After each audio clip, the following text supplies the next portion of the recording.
Dobrý večer. Dnes přivítáme na plovárně herce, kterého kritici často oceňují za jeho výkon ve filmu, který ale jinak strhají. A to už tedy musí být nějak přesvědčivý výkon. A to on taky je. Jméno Alan Rickman vám možná v první chvíli tak moc neřekne, ale hned si ho vybavíte. Milovníci filmů o Harry Potterovi ho budou znát jako démonického profesora Snapea. Milovníci akčních snímků jako zloducha Hanse Krubera z filmu Smrtonosná past. Milovníci romantických filmů si na něj vzpomenou jako na záletného biznismena ve snímku Láska nebeská. A kdybychom mluvili anglicky, tak si ho můžeme užít i na divadle, kde hraje velmi hojně. K výčtu jeho cen letos přibyl ještě Kristián na Febiofestu a díky tomu ho můžeme i dnes přivítat na plovárně. Naším hostem je pan Alan Rickman. Mr. Rickman, you started to attempt school, drama school, when you were at the age of 26. 5, 6. Yeah. Did you really need that to study acting? Yeah. Yeah? Absolutely. Why wouldn't I? Well, I guess, it's the matter of talent very much. And if there is talent, you can make it without having any kind of school. I'm sure we could point at all sorts of actors now who you go, well, they didn't need training, but then they'd probably be people who are not appearing in the theatre and they're not doing 8 shows a week for 6 months and they're not losing their voice after 1 week. That's so, true. It's an instrument and it needs to be worked on. Yehudi Menuhin has a violin. He can put it away in a case, or had a violin and put it away in a case. This is the instrument, and we put it on the tube and on the buses and take it in the streets and then expect it to walk on stage. And somehow this instrument can get in the way of your imagination. It can interrupt your imagination. And from my experience, although drama school can be a very confusing time for a student, it's all about becoming free. And I think sometimes it's quite important that you meet actors of the same age, and sometimes it results in a long life collaboration. Well, yeah, and at 25 and 26 I was not meeting I was meeting 18-year-olds. But there were also, we had a wonderful principal at RADA, Royal Academy of Dramatic Art, and he believed in taking people of all ages. I wasn't ready to study at 18. It would have been a disaster. Yeah? Yeah, because I wasn't ready in my head. And also it was very important to me at 18 that I studied at art school first. So drama school, it wasn't about coming late, it was about doing it after art school.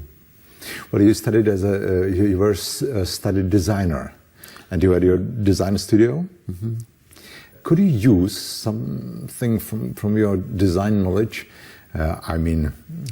in creating your own costumes or something like that later? Absolutely, and also, when I started to direct in the theatre and on film, of course, being trained at art school was invaluable, and it started to make sense of going to art school first and then drama school. So of course I interfere.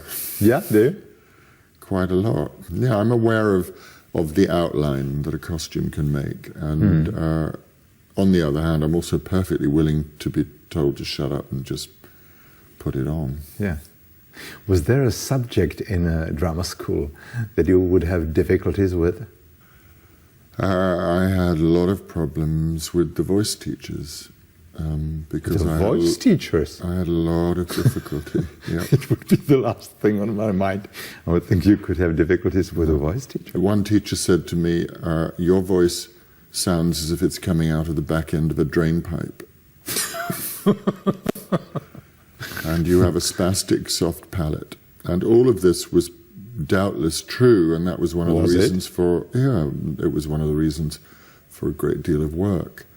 Because, you have expert teachers that can make your voice travel forward rather than backwards.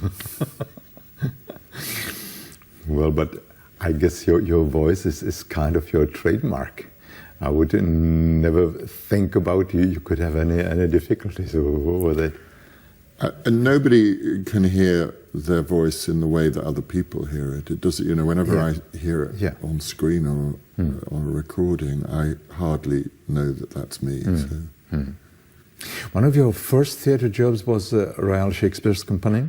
Well, I was in repertory theatre all over the regions in England in the days when, we used to have a union that meant that when you came out of drama school, you had to work in the regions for 44 weeks before you could ever work somewhere like the Royal Shakespeare Company.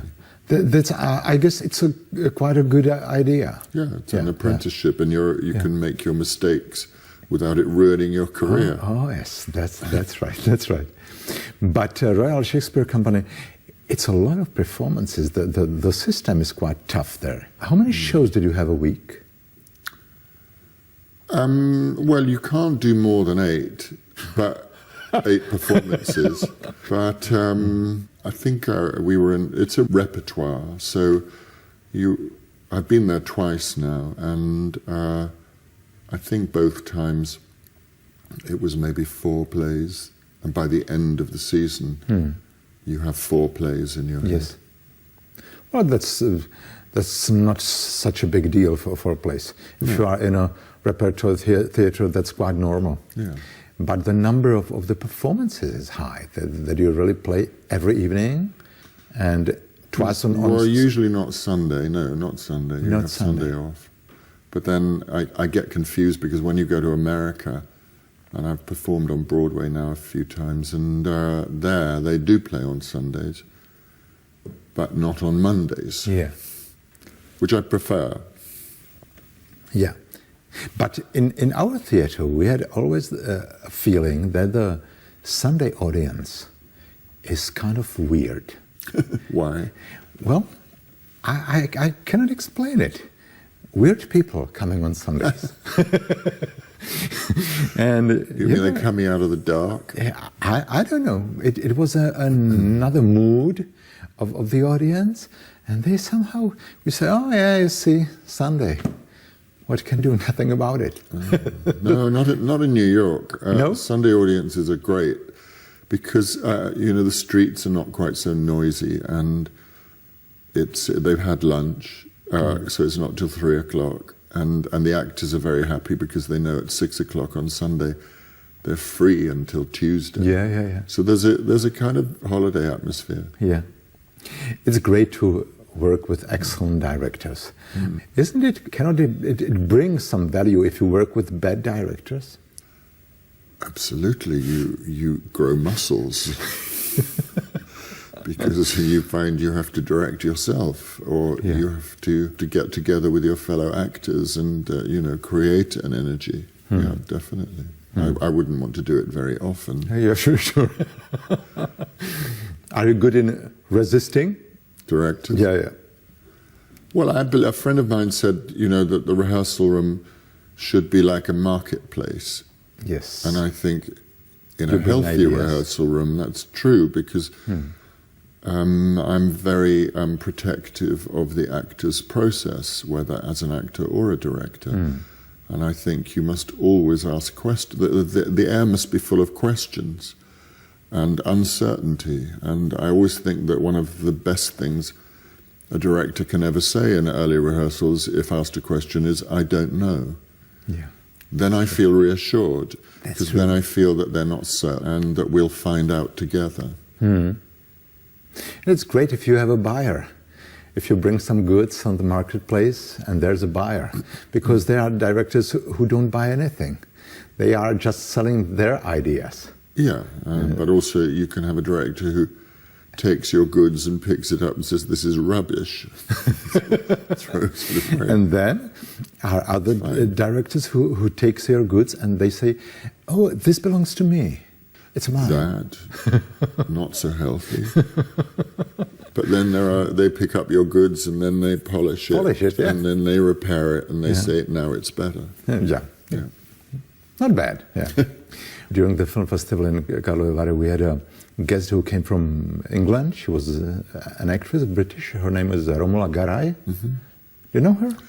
I don't know her personally, but I've seen her work. Yeah, she's a fine actress. Yeah. And she was in the Royal Shakespeare Company as well. Mm-hmm. And she said, you are so blessed that you can play Shakespeare in the translations, that you can have modern translations. And we have to use this ancient Shakespeare's language. What do you think about it? I might have to have a big argument with her about that. Is it still enjoyable?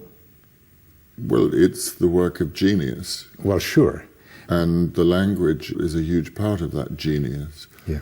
The choice of words, the philosophy, the intellect, and the rhythm.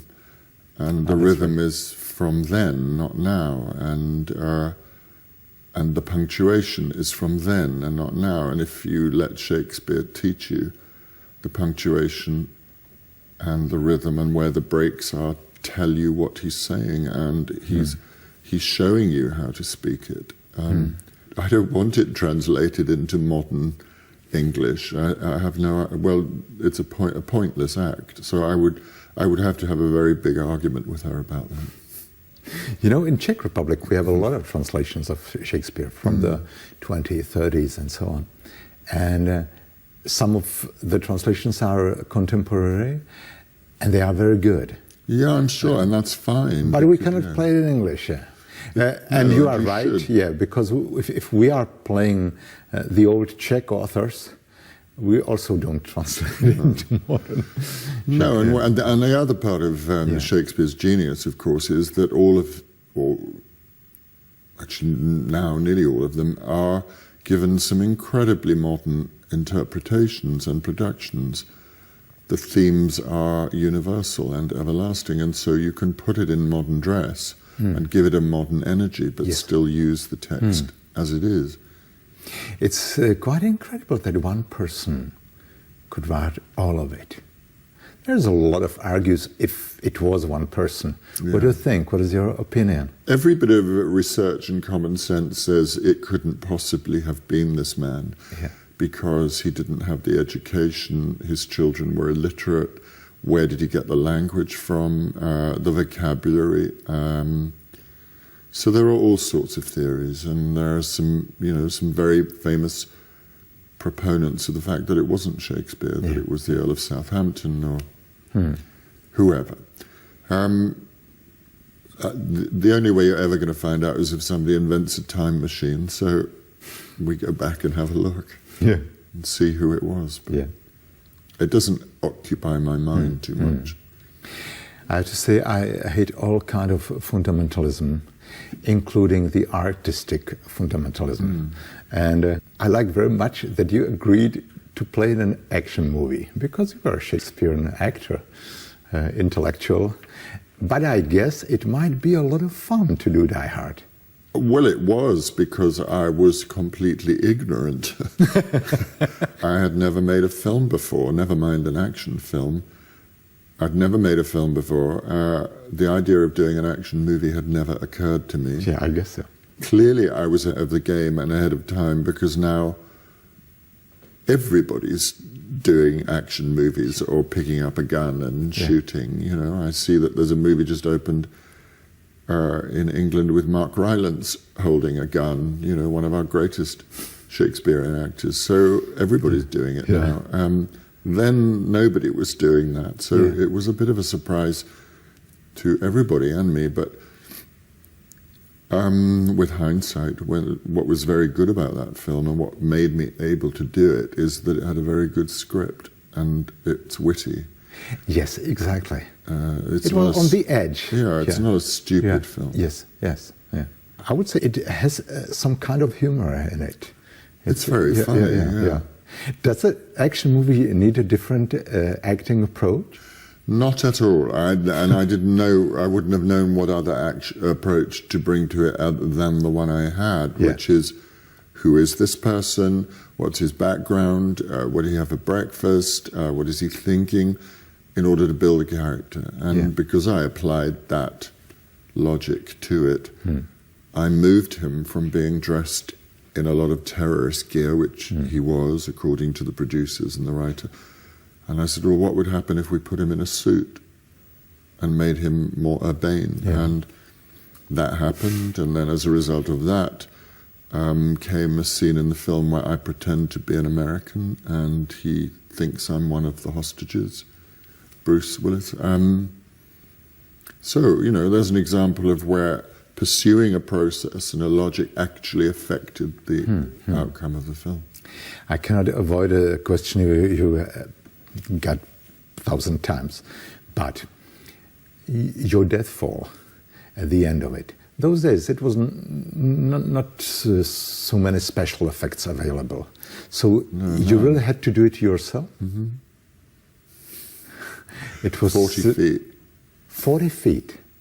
Any kind of training? Did you have Fortunately, yes, 1 day's training, because I think they might have been in real trouble. Yeah, I was dropped from 10 feet, 20 feet, 30 feet, 40 feet, just to make sure that I obeyed crucial instructions, which were to spread my arms and legs, because if I didn't, if you fall without creating a kind of star shape in the air, your body will turn and you'll land on your head and you'll be dead.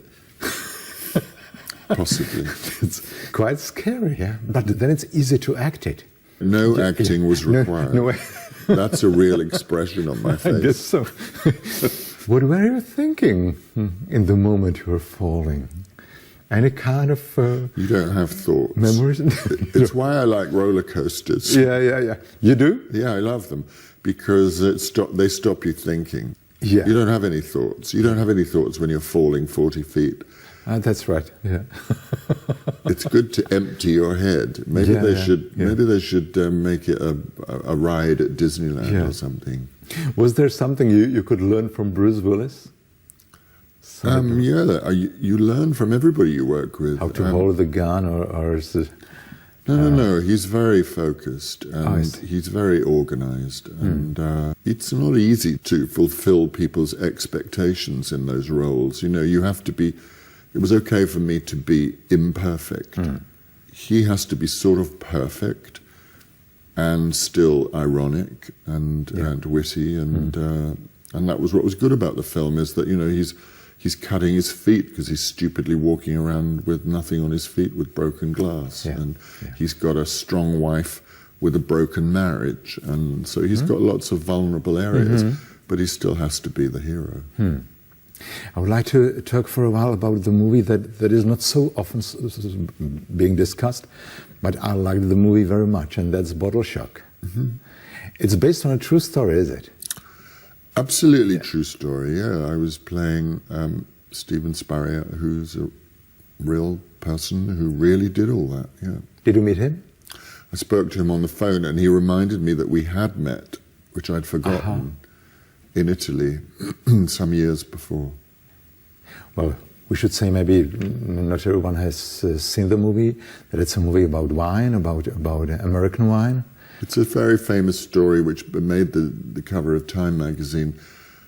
He was running something called l'Académie du Vin in Paris, and he wanted to advertise it more. So he decided to have a competition back in the 1970s with American white and red wines versus French. Right, red and white wines, and it was a blind tasting, so all the bottles were wrapped. Nobody knew which was which, and the judges were all very famous French chefs and sommeliers, and America won both the red and the white wine. So it was, you know, quelle horreur to the French. And I guess it must be wonderful shooting.